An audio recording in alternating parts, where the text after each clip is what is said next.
Alors, effectivement, ça fait quelques années que je travaille sur les espaces d'échange, donc les forums principalement, en tant que chercheur. Auparavant, je travaillais dans une compagnie pharmaceutique et je faisais de la veille, et je faisais de la veille sur les forums. On s'en servait pour voir ce que les patients disaient des médicaments qu'ils utilisaient. Et donc, c'est une pratique qui est assez répandue au niveau des compagnies pharmaceutiques et d'autres.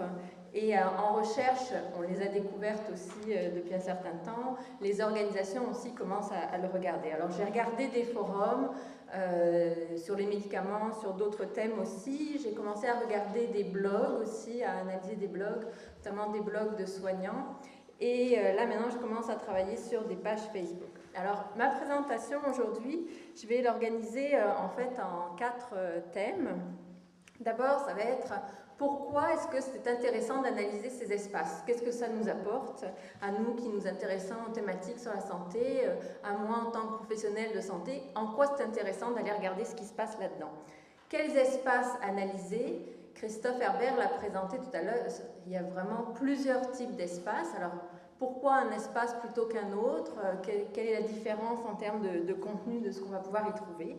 Quelles questions on se pose quand on regarde ces espaces? Finalement, c'est quoi les thématiques? C'est quoi? Est-ce qu'on va juste regarder ce que les gens disent? Est-ce qu'on fait plus? Et finalement, comment on procède? Et vous allez voir que ces deux dernières questions, les questions de recherche et les manières de procéder, les modes de collecte, vont vraiment être traitées de manière simultanée parce que souvent, ça va influencer la question de recherche en tant que telle et même votre ancrage théorique va influencer le mode de collecte que vous allez privilégier. Alors voilà, donc je commence.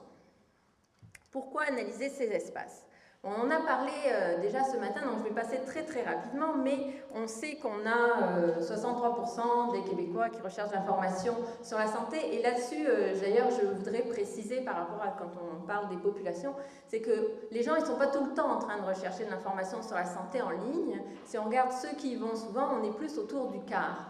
Et on a les mêmes types de données. Si on regarde ça, c'est une enquête qui est réalisée auprès de 12 pays en Europe et autres. Et les personnes qui regardent de temps en temps Internet, c'est autour de 60%, mais celles qui le regardent souvent, on est plus autour du quart. Et intéressant à remarquer, celles qui regardent de temps en temps sont, si vous regardez tous les groupes d'âge, il n'y a pas de baisse. Donc, effectivement, et si on regarde d'ailleurs le groupe qui progresse le plus vite sur Facebook en ce moment, c'est les femmes de 50 ans et plus. Donc ça, c'est intéressant aussi par rapport à la santé. Internet, ça reste un médium qui va être utilisé de plus en plus tard, et avec le vieillissement des baby-boomers, ça va aussi se vérifier.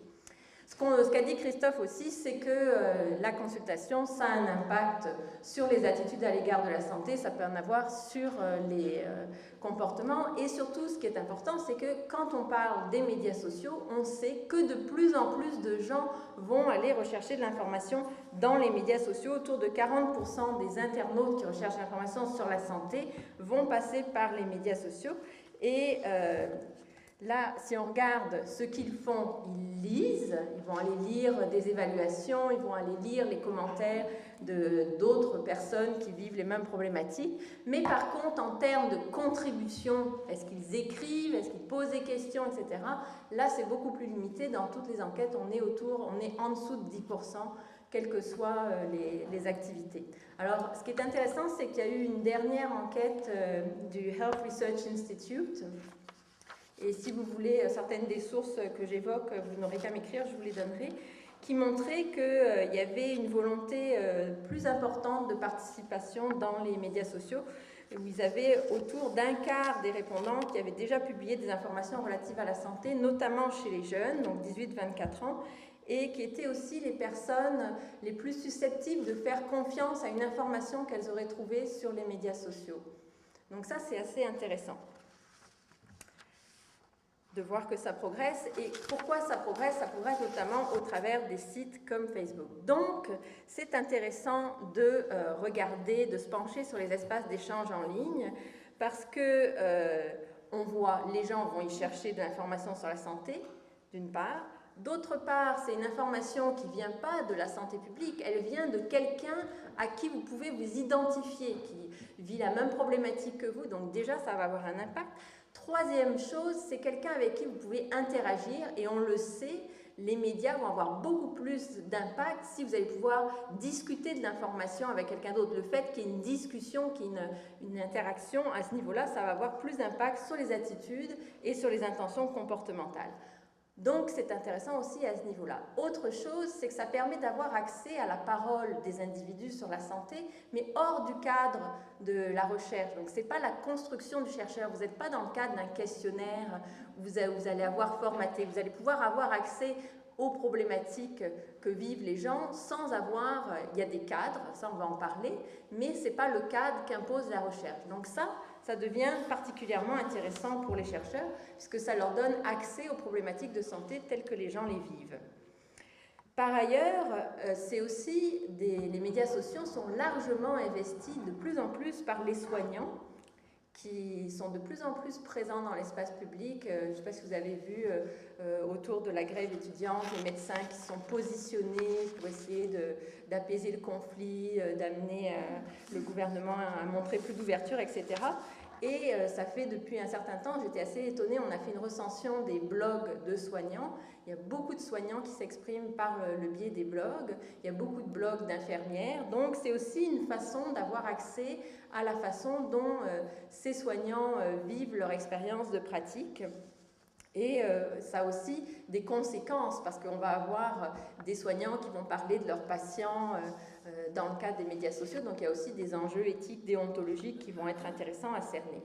Et comme je vous le disais tout à l'heure, les compagnies pharmaceutiques, les services marchands, eux, sont présents en ligne depuis très longtemps. Ils sont présents sur ces médias sociaux, ils les ont largement investis. Et regarder ce qui se passe en ligne, c'est aussi une façon de voir comment est-ce que cet espace public de la santé est en train de se remodeler et comment ça transforme les relations entre les acteurs. Donc ça a vraiment plusieurs intérêts. D'une part, de saisir la parole des patients et de la population de manière générale à l'égard de la santé, saisir la parole des soignants, mais voir aussi les jeux d'interrelation qui bougent entre les acteurs du réseau de la santé. Donc, comme le disait Rice déjà en 2001, Internet, c'est beaucoup plus qu'une plateforme de diffusion d'informations sur la santé, c'est vraiment un espace de renégociation des relations entre les acteurs du secteur de la santé. Donc, j'espère que je vous ai convaincu, c'est intéressant d'aller voir ce qui se passe dans ces espaces-là.